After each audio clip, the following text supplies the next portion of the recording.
नमस्कार मित्रांनो, स्वागत आहे तुमचं आपल्या चॅनलवर। आज आपण पाहणार आहोत लग्नानंतर होईलच प्रेम मालिकेच्या 17 जानेवारीच्या भागाचं अपडेट।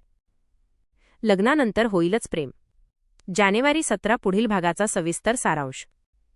17 जानेवारीच्या भागाची सुरुवात अतिशय भावनिक आणि उत्सुकता वाढवणाऱ्या वातावरणात होते। मागील भागात मानिनीने पाहिलेलं स्वप्न, संक्रांतीचा सण आणि घरातल्या नात्यांमधील गुंतागुंत या सगळ्यांचा प्रभाव पुढील भागात स्पष्टपणे दिसून येतो। मानिनीचा विश्वास आणि आईचं मन। भागाची सुरुवात मानिनीच्या विचारांनी होते। पहाटे पाहिलेलं स्वप्न हे केवळ स्वप्न नसून ते कधीतरी सत्यात उतरेल असा तिचा ठाम विश्वास असतो।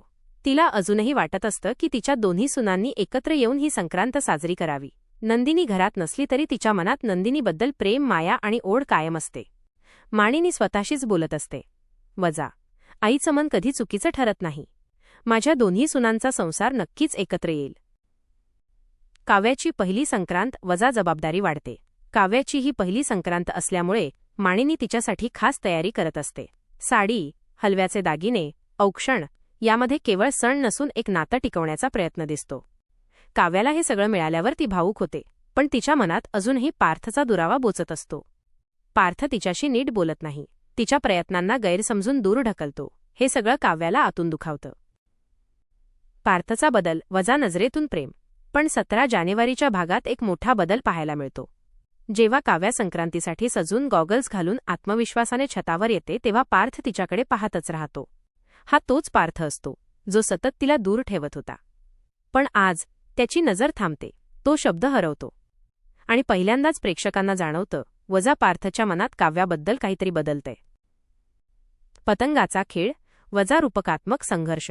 छतावर पतंग उडवण्याचा सीन केवळ सणापुरता राहत नाही, तो एक नात्यांचा संघर्ष दाखवतो।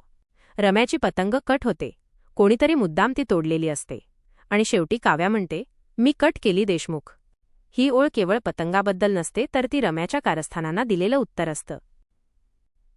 रम्या आणि वसू, वजा नव्या डावाची सुरुवात। रम्या आणि वसू यांना मानिनीचं काव्याबद्दलचं प्रेम सहन होत नाही। त्यांना वाटतं काही केलं नाही तर हा संसार वाचेल, म्हणून 17 जानेवारीच्या भागात स्पष्टपणे दिसतं की रम्या गप्प बसणार नाही, ती पुढचा मोठा डाव आखतेय। काव्या आणि पार्थमध्ये पुन्हा दरी निर्माण करण्याचा प्रयत्न होणार आहे। नंदिनीचा निर्णय, वजा आईसाठी परत येणार। दुसऱ्या बाजूला नंदिनी आपल्या खोलीत बसून हलव्याच्या दागिन्यांचे फोटो पाहत असते। ते फोटो पाहून तिच्या डोळ्यांत पाणी येतं। ती स्वतःशीच म्हणते, वजा आईचा आनंद माझ्यासाठी सगळ्यात मोठा आहे, मी माझी पहिली संक्रांत तिथेच साजरी करणार। येथून एक मोठा संकेत मिळतो की नंदिनी परत येण्याचा निर्णय घेतीये। जीवा, वजा हलकाफुलका पण महत्वाचा। जीवा नेहमीप्रमाणे हलकाफुलक्या अंदाजात असतो, पण त्याचं प्रेम खरं असतं। तो नंदिनीला मनवायचा प्रयत्न करत असतो, चुकांची कबुली देतो आणि तिचा राग घालवण्यासाठी काहीही करायला तयार असतो। जीवाचं पात्र या भागात प्रेक्षकांना हसवतंही आणि भावुकही करतं। शेवटचा सीन मनास मोठ्या ट्विस्टची चाहूल। भागाच्या शेवटी वातावरण बदलतं। युगची एंट्री, छतावर पतंग, काव्या आणि पार्थ एकत्र, रम्याचा चेहरा काळवंडलेला आणि प्रेक्षकांच्या मनात एकच प्रश्न, आता पुढे काय होणार? उद्याच्या भागाची झलक, प्रिव्ह्यू फील।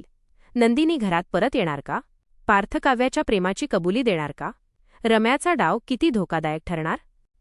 तुम्हाला आजचा भाग कसा वाटतो हे कमेंटमध्ये नक्की सांगा। व्हिडिओ आवडला असेल तर लाईक करा आणि चॅनलला सबस्क्राईब करा।